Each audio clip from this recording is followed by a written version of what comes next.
Hi everybody, good morning. I'm just putting this video together. I had a coaching call yesterday with one of my mentees talking about short leases. Basically, he'd come across a property in the auction magazine and wanted my feedback around whether he should go for it with a view of turning this into a HMO as well. So it's a one-bed flat at the moment.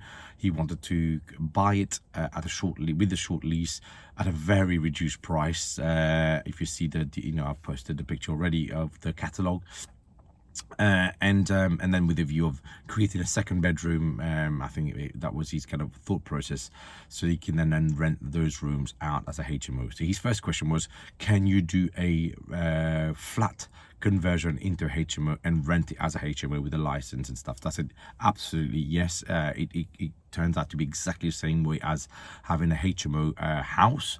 The same regulations. You still have to have the fire doors, still have to have the smoke alarms, interlinked, and the inspections and everything else.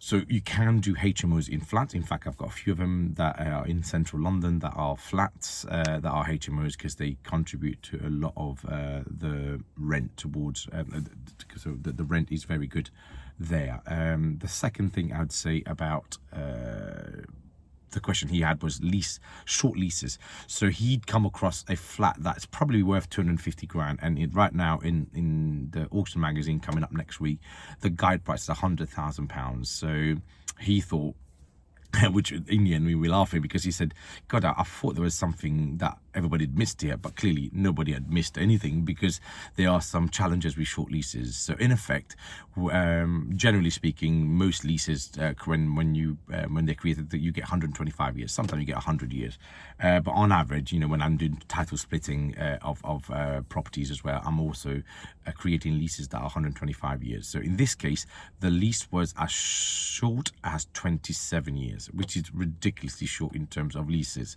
and that's why the price was so low, because the seller had served section 42 onto the landlord, which is a notice you have to give the landlord, which can be passed on to the buyer. If my mentee was to buy it, he would be able to get this notice served and carry it on in his name. That notice, generally speaking, you have to have owned the place for at least 2 years as a new buyer to serve this section 42. But if the previous seller had served it and passed it on to you as the new buyer, you can carry that on. So that's a great plus. First thing, you need to make sure that section 42 has been served before you buy something, because if you buy it as a new person here, you lose 2 years, because you need to wait for that time to elapse before you can actually apply to extend the lease. Second thing was around, well, how much value, how much cost is that going to be when it comes to increasing the term of the lease? Because you have to do that, otherwise you're not going to get a mortgage, because no mortgage lender is going to lend you money on 27 years worth of remaining lease. In terms of how that works, there's something called marriage value. If you don't know about it, Google marriage value leases, and that should give you a good idea of what it is. In effect, it's saying after a certain amount of time that's elapsed on that lease, let's take the examples of 125 years, the minute that lease starts dropping down to 79 years, you're okay up into 80 years, but when it comes to 79 years, 365 days, there's something that's triggered called marriage value. In effect, the marriage value is, in a simplistic way of explaining this, is, let's say in this flat, in the case of this flat, it's right now, let's say he buys at £100,000 at the guide price, and then he finds out that actually the actual price is now going to be £250,000 once he gets a brand new lease of 125 years. So that's an incremental increase in value of £150,000. So the marriage value is calculated loosely as 50% of, so the marriage value is basically the 150,000, and what you will have to pay to the landlord or to the freeholder is 50% of that new value, which in this case, 50% of 150,000, which is the increased value because he's giving you a new lease, is 150 grand.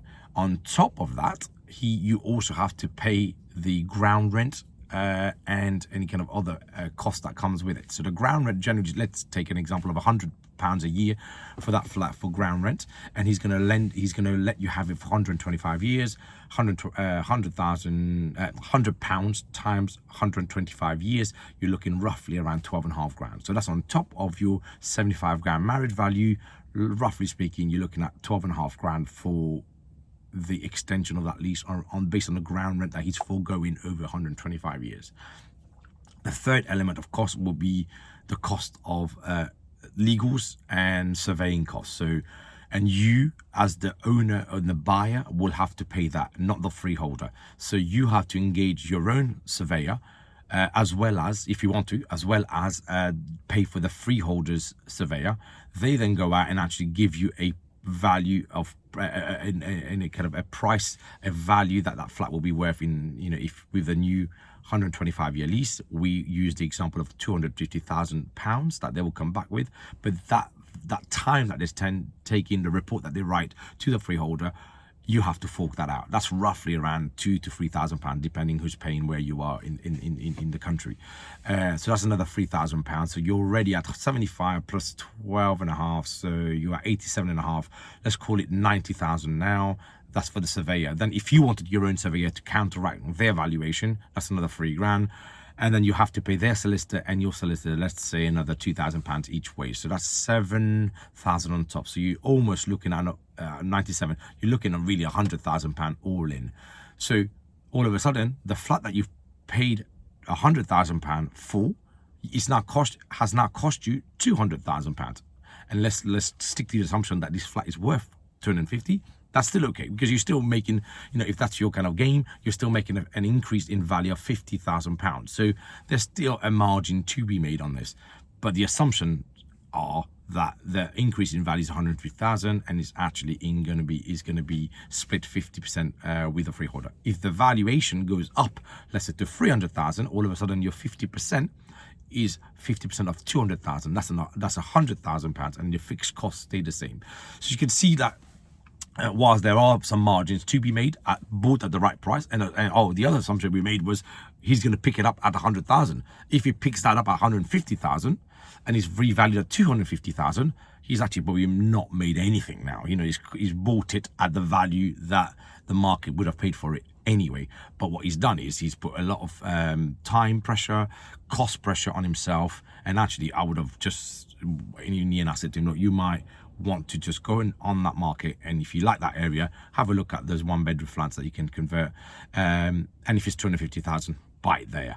Don't buy it in the auction this week, because by the time you get all of that paperwork done to end up with the same valuation, you've wasted so much time and your capital has not been employed at all. It's not made you a return at all. So that was kind of the feedback I had around short leases, bought at the right price, and hopefully understanding the marriage value that's likely going to be, and all the costs that's factored to it can yield you some profit, but you've got to be really careful about all the costs that's involved that you may not be aware of if that's the first time you're doing it.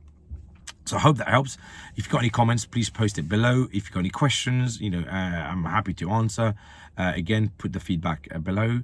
My name is Azid Ganga. I've been investing in properties for the last 22 years, and I specialize in HMOs. I don't tend to do single buy-to-lets anymore because I don't think they are worth putting money in, because the amount of money you end up leaving behind is not worth it. So I specialize a lot in HMOs. I do a lot of investment in blocks of flats and creating title splitting strategies to create value, leaving no money down.